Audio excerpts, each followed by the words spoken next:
আসসালামু আলাইকুম ওয়া রাহমাতুল্লাহি ওয়া বারাকাতুহু। সম্মানিত দর্শক শ্রোতা, সকলের সালাম এবং শুভেচ্ছা জানিয়েই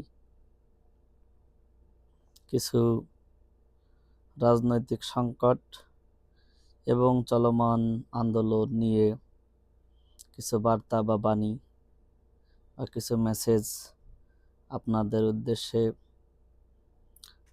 দিতে চাই। তা হলো, আজ দেশের অত্যন্ত নাজুক পরিস্থিতিতে যখন আমরা স্বাভাবিকভাবে নিঃশ্বাস নিতে পারবো কি পারবো না, স্বাভাবিকভাবে আমরা আমাদের জীবন পরিচালিত করতে পারবো কি পারবো না, আমরা ঘরে থাকলে নিশ্চিন্তে কালকে সকালে ঘুম থেকে উঠতে পারবো কি না, বা রাত্রে শোয়ার পরে ঘরের দরজা টকটক করে কেউ দরজা খুলতে বলবে কি না, এরকম পরিস্থিতি যখন বিরাজমান একটি দেশের সকল নাগরিক যখন তার জীবন নিশ্চয়তায় ভুগতেছেন, এমন একটা মুহূর্তে রাজনৈতিক এই সংকটের ভিতর দিয়ে বাংলাদেশ আওয়ামী লীগ ও তার স্বৈরতান্ত্রিক সরকার শেখ হাসিনা ও তার আমলা ও তার মন্ত্রিপরিষদ 14 দলের দোহাই দিয়ে রাজনৈতিক যে এজেন্ডা বাস্তবায়নের জন্য এই মুহূর্তে বাংলাদেশ জামাত ইসলামকে নিষিদ্ধ করার যে পায়তারা এবং যে সিদ্ধান্তটি তারা এই মুহূর্তে যে এজেন্ডাটা তারা হাতে নিয়েছে, এটি দেখে বা এটি শুনে অনেকে আশ্চর্য হয়েছেন, অনেকে ভাবতেছেন যে হঠাৎ দেশের এরকম চরম পরিস্থিতির মাঝে হঠাৎ করে কেন বাংলাদেশ আওয়ামী লীগ এই সিদ্ধান্ত নিতে গেল। তাদের উদ্দেশ্যে আমি বলতে চাই, কেন বাংলাদেশ আওয়ামী লীগ এই সময়টাই বেছে নিল বাংলাদেশ জামাত ইসলামকে নিষিদ্ধ বা জামাত শিবিরের রাজনীতি নিষিদ্ধ করার জন্য। এখানে দুটি এক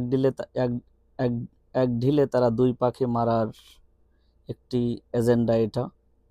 সেটা হলো, বাংলাদেশ জামাত ইসলামকে এই মুহূর্তে নিষিদ্ধ ঘোষণা করলে জামাত ইসলামের যত নেতাকর্মী আছে, যত সদস্য আছে বা যত সমর্থক আছে, তাদেরকে নির্বিঘ্নে ধরে জেলে ঢুকায় দিলে, নির্বিঘ্নে ধরে তাদেরকে জেলবন্দি করাটা জায়েজ এবং বৈধ হয়ে যায়।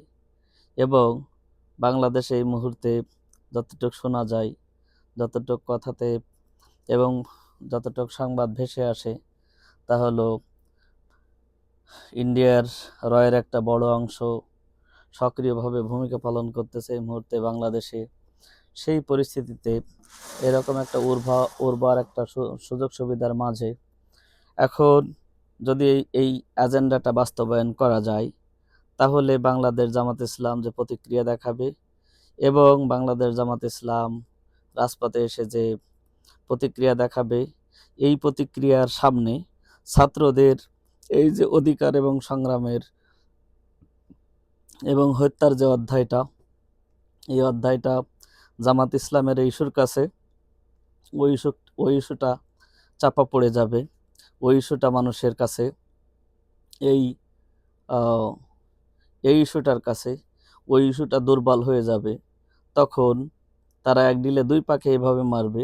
ওই ইস্যুটাও দুর্বল হইল, সেম টাইমে বাংলাদেশ জামাত ইসলামকে দুর্বল করে দিলে, জামাত শিবিরের রাজনীতি দেশে নিষিদ্ধ করে দিলে, তারা নির্বিঘ্নে তারা তাদের ক্ষমতার এবারের এই সংকটটাকে তারা উতরে সামনের দিকে নির্বিঘ্নে এগিয়ে যেতে পারবে। এটাই হলো তাদের একটা প্ল্যান, পরিকল্পনা বাস্তবায়নের জন্য আমি বারংবারই আমি বলি যে কথাটা, সেটা হলো বাংলাদেশ আওয়ামী লীগ অত্যন্ত কূটকৌশলী একটা রাজনৈতিক দল। এরা কৌশলী একটা রাজনৈতিক দল। তাদের রাজনৈতিক এজেন্ডা বাস্তবায়নের জন্য এবং তাদের পরিকল্পনাগুলো বাস্তবায়নের জন্য এই দেশের অরতে পরতে তারা অন্তত 20-30 হাজার তারা সাইবার টিম, সাথে বাংলাদেশের অন্তত 20-30টা মিডিয়া, সব সংবাদপত্রগুলো এবং রাষ্ট্রের টোটাল যন্ত্রটা নিয়ে খেলাটা করে। সেখানে জনমত গড়ে তোলার জন্য, তারপরে ওই ইস্যুটার পাশে এই ইস্যুটাকে বিলীন করে দেওয়ার জন্য আজকে অন্তত 12 থেকে 13টা টিভি চ্যানেলের আমি আজকে টকশো দেখেছি। প্রত্যেকটা টিভি চ্যানেলের টকশোর হেডলাইন ছিল জামাতের নিষিদ্ধ নিয়ে। প্রশ্ন হলো, বাংলাদেশ জামাত ইসলাম তো সেই 2009 সালের পর থেকে আজ অবধি কখনো পর্যন্ত কোনো রাজনৈতিক সভা সমাবেশ এবং কোনো রাজনৈতিক অ্যাক্টিভিটিস এই সরকার তাদেরকে পরিচালনা করতে দেয়নি।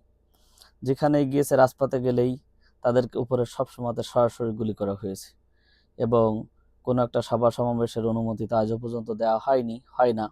ইভেন তারা যদি কোনো একটা হল রুমের ভিতরেও কোনো সভা সমাবেশ করতে যায়, সেখান থেকে তাদেরকে ধরে নিয়ে যাওয়া হয়েছে।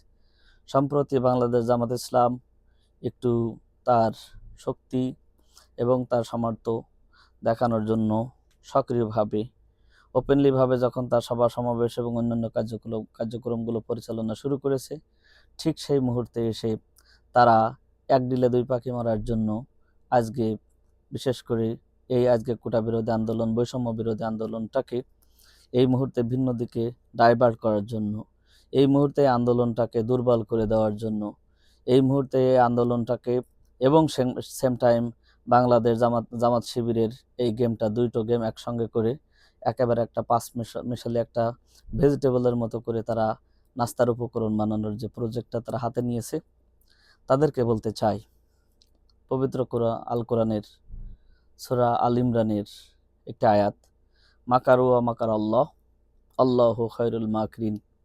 সুতরাং আল্লাহর পক্ষ থেকে আসমান থেকে যখন কোনো সিদ্ধান্ত চলে আসে, আসমান থেকে যখন কোনো একটা কিছু কারোর ঘাড়ের উপরে চাপিয়ে দেওয়া হয়, জমিনের কোনো শক্তি তাকে তার শেষ অবধি তার শেষ রক্ষা করতে পারে না। বাংলাদেশ জামাত ইসলাম দেশে রাজনীতি করতে পারবে কি পারবে না, বাংলাদেশ জামাত ইসলাম দেশে নিষিদ্ধ কি বাংলাদেশ জামাত ইসলাম দেশে সক্রিয়, এটা এই মুহূর্তের মুখ্য বিষয় নয়। বাংলাদেশ জামাত ইসলাম দেশে রাজনীতি করুক বা না করুক, বাংলাদেশ জামাত ইসলাম বা অন্যান্য যেসব রাজনৈতিক দলকে তারা বিভিন্ন রকম ফন্দি ফিকির করে এবং তাদের রাজনীতির কূটকৌশল ব্যবহার করে যেসব দলগুলোকে তারা সবসময় দুর্বল করে রাখতে চায়, আজ যারা বাংলাদেশ জামাত ইসলামকে নিষিদ্ধ করার পরে যেসব ইসলামী দলগুলো হয়তো খুশি হবেন, আমি তাদেরকেও বলতে চাই, সেটা হলো যে ছোটগুলোরে মারার জন্য বড়টাকে দিয়ে শুরু করতে হয়। আজ বাংলাদেশ জামাত ইসলাম যদি নিষিদ্ধ হয়, কালকে দাবি উঠবে ইসলামী রাজনীতি নিষিদ্ধ। তারপরে এভাবে একটা একটা করে তারা সামনের দিকে গিলতে থাকবে এবং খাইতে থাকবে।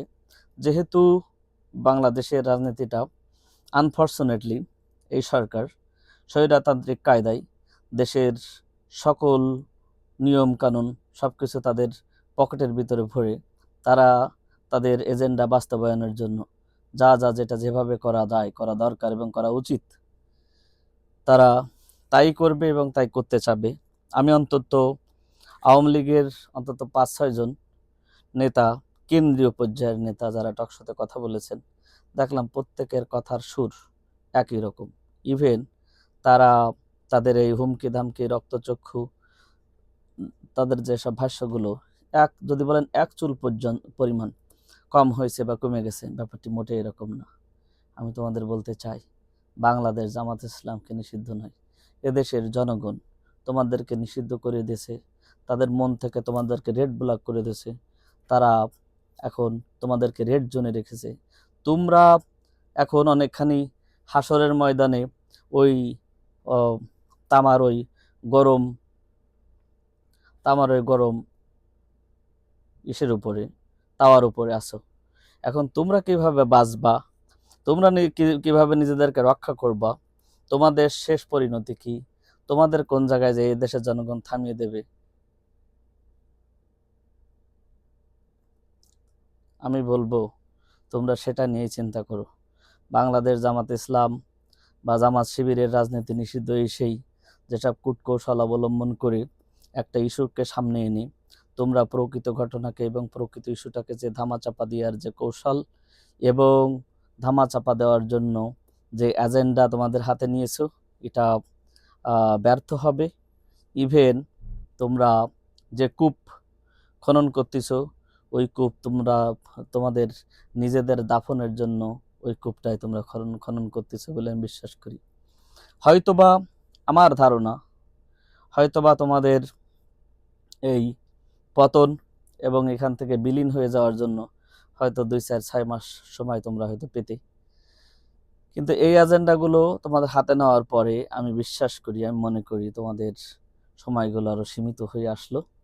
বাংলাদেশ জামাত ইসলাম যখন ছিল না, বাংলাদেশ জামাত ইসলাম যখন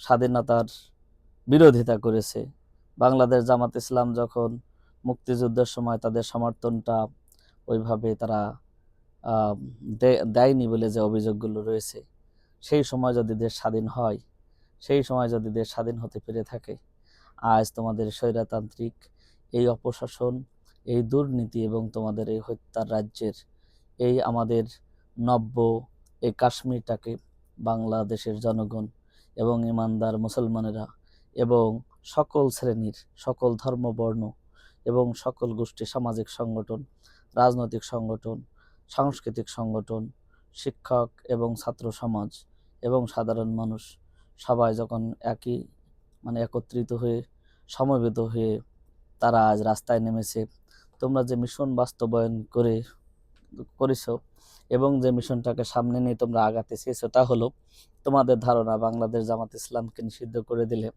বাংলাদেশ জামাত ইসলামকে দুর্বল করে দিলে তাহলে তোমাদের আর কোনো সমস্যার সম্মুখীন সামনে হওয়া লাগবে না।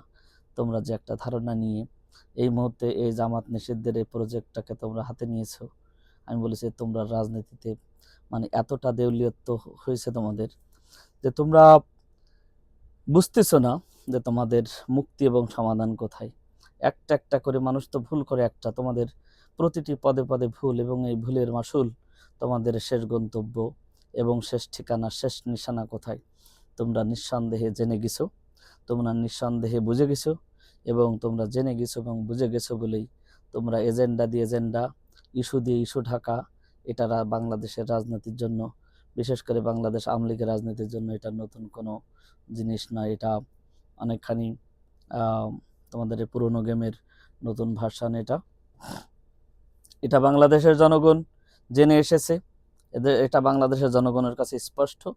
সুতরাং তোমরা ভাবতেছো এই মুহূর্তে বাংলাদেশ জামাতকে নিষিদ্ধ করে দেব, জামাত রাজপথে এসে একটা রিয়াক্ট করবে, রিয়াক্ট করার পরে দেখা যাচ্ছে সেটা নিয়ে আমরা ব্যস্ত হয়ে যাব এবং জামাত রাজপথ দখল করে নেবে, আর সেই সুযোগে সাধারণ ছাত্রদেরকে এই রাস্তা থেকে হটায় আমরা রাস্তায় ঢোকাই দেব। তোমাদেরকেও বলতে চাই, তোমরা শোনো, আমি কোনো রাজনৈতিক ওইরকম কোনো কর্মীও না, আমি রাজনীতির বিশাল কোনো বিশ্লেষকও না, আমি রাজনীতির একজন ছাত্র হিসেবে তোমাদেরকে বলতে চাই, সেটা হলো যে এজেন্ডা হাতে নিয়ে, যে লক্ষ্য এবং উদ্দেশ্য নিয়ে এই মুহূর্তে বাংলাদেশ জামাত ইসলাম বা ছাত্র শিবিরকে, তাদের এই সংগঠনকে নিষিদ্ধ করার যে এজেন্ডা বা প্রজেক্টটা হাতে নিয়েছো, এটা বুমেরাং হবে। বাংলাদেশ, আমি বিশ্বাস করি বাংলাদেশ জামাত ইসলাম বা শিবিরের কোনো একজন মানুষ, বিশেষ করে তোমাদের এই সিদ্ধান্তের পাল্টা তারা রাজপথে এসে একটা মিছিল করবে বলে আমি বিশ্বাস করি না। এটা আমার ব্যক্তিগত অভিমত, এটা কোনো আমার কাছে পাওয়া কোনো ইনফরমেশন নয়, এটা আমার ব্যক্তিগত অভিমত।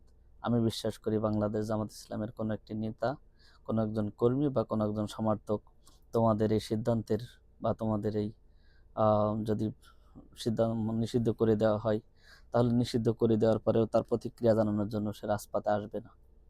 কারণ তোমরা কি কারণে, কোন উদ্দেশ্যকে হাসিল করার জন্য এই সিদ্ধান্ত এই মুহূর্তে নিতে গেছো, তা বাংলাদেশের জনগণ এবং জামাত ইসলাম কোনো কাঁচা রাজনৈতিক দল বলে আমি মনে করি না। সুতরাং আমি বিশ্বাস করি এবং মনে করি যে তারা এর কোনো রিয়াকশন বা কোনো রিয়াক্ট দেখানোর জন্য একজন মানুষের রাজপথে আসবে না, এটা আমার ব্যক্তিগত ধারণা।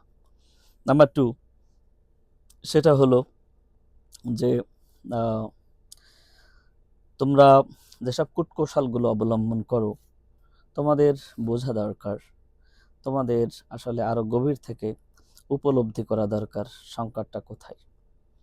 এখন সংকট যেখানে সমাধান সেখান থেকে খোঁজা উচিত, সেখান থেকে খুঁজতে হবে। এটা যেহেতু প্রতিপক্ষ হয়ে গেছে, তার রাষ্ট্র, তার প্রশাসন থেকে শুরু করে টোটাল রাষ্ট্রীয় কাঠামো with Bangladesh Awami League and opposite প্রান্তের সকল রাজনৈতিক দল উইথ বাংলাদেশের সাধারণ জনগণ, যেহেতু প্রতিপক্ষ is like this whole government system with whole country, all political leader with like a regular or general people all together, যেহেতু ফেস টু ফেস যুদ্ধ। এই যুদ্ধটা হলো অনেকখানি সিভিল ওয়ারের মতো, এই যুদ্ধটা হলো অনেকখানি অনেকখানি নির্মূল, এবং অনেকখানি নির্মূলের রাজনীতি যেহেতু তোমাদের পছন্দ, এবং নির্মূলের রাজনীতি যেহেতু বাংলাদেশ আওয়ামী লীগের একটি বড় একটি এজেন্ডা, যে নির্মূলের রাজনীতি। সুতরাং ইরশাদকে কাছে ডেকে নিয়ে, ইরশাদকে সাথে নিয়ে, তার কিছু সুযোগ সুবিধা দিয়ে এই দলটাকে ধীরে ধীরে নিশ্চিহ্ন করেছো। এরপরে সব বাম দলগুলোকে এরকম আস্তে আস্তে করে ধীরে ধীরে তোমার কোলে টেনে তাদেরকেও শেষ করেছো। এখন এজেন্ডার ভিতরে দুটো জিনিস রয়েছে। ওদিকে বিশেষ করে হেফাজতে ইসলাম এবং ইসলামের রাজনৈতিক দলের চরমনায় সহ একটা গ্রুপকে তোমরা তোমাদের প্রয়োজনে রাস্তায় নিয়ে আসো, প্রয়োজনে রাস্তা থেকে আবার ঘুম পড়ায় রেখে দাও, তোমাদের ভ্যাকসিন দিয়ে ঘুম পড়ায় রেখে দাও, প্রয়োজন হলে রাজপথে নিয়ে চলে আসো। আবার সেম টাইমে অন্যান্য অপোজিট রাজনৈতিক দলগুলোকে দুর্বল করতে করতে জামাত ইসলামকে যত দুর্বল করতে গিয়েছে বাংলাদেশ জামাত ইসলাম ততই শক্তিশালী হয়েছে, কারণ আল্লাহর পরিকল্পনায় শ্রেষ্ঠ পরিকল্পনা। বিএনপিকে যত বেশি দুর্বল করতে গিয়েছে, বিএনপি তত বেশি তার জনপ্রিয়তা পেয়েছে, তত বেশি সে শক্তিশালী হয়েছে। সুতরাং ভিডিওটি অনেক লম্বা হয়ে গেল, 18-20 মিনিটের হয়ে গেছে, তো আমি রেখে দিলাম। আর এই মেসেজগুলো আমি আজকে দেখলাম এবং দেখে ভাবলাম একটি ভিডিও তৈরি করে ফেসবুকে দিয়ে 2 জন দেখুক আর 200 জন দেখুক, অন্তত আমার এই কথাগুলো যেন সত্যি হয়, বাস্তব রূপে ধরা দেয়। অবশেষে এদেশের মানুষ, এদেশের জনগণকে আল্লাহ রাব্বুল আলামিন আমাদেরকে মুক্ত করে দিক এই স্বৈরাচার জালিম এবং এই রক্তপিপাসু, রক্তে রঞ্জিত, যাদের হাতটা রক্তে রঞ্জিত হয়েছে, আল্লাহ তুমি তাদেরকে ধ্বংস করে দাও, নয় তুমি তাদেরকে হিদায়াত করে দাও। হয় তাদের হিদায়াত দাও, নয় ধ্বংস করো। আল্লাহ তুমি দুনিয়ার কোনো দাম্ভিক শাসককে, দুনিয়ার কোনো অহংকারী শাসককে, দুনিয়ার কোনো অহংকারী মানুষকে তোমার জমিনের উপরে পছন্দ করো না, এবং তোমার ওয়াদাও তাই। আল্লাহ হয় তুমি তাদেরকে আল্লাহ হিদায়াত দান করো, নয়তো তুমি তাদেরকে ধ্বংস করে দাও। আল্লাহর কাছে দোয়া করি। আজকের মতোই এখানে আমার ভিডিওটি শেষ করতেছি। আসসালামু আলাইকুম ওয়া রাহমাতুল্লাহি ওয়া বারাকাতুহু।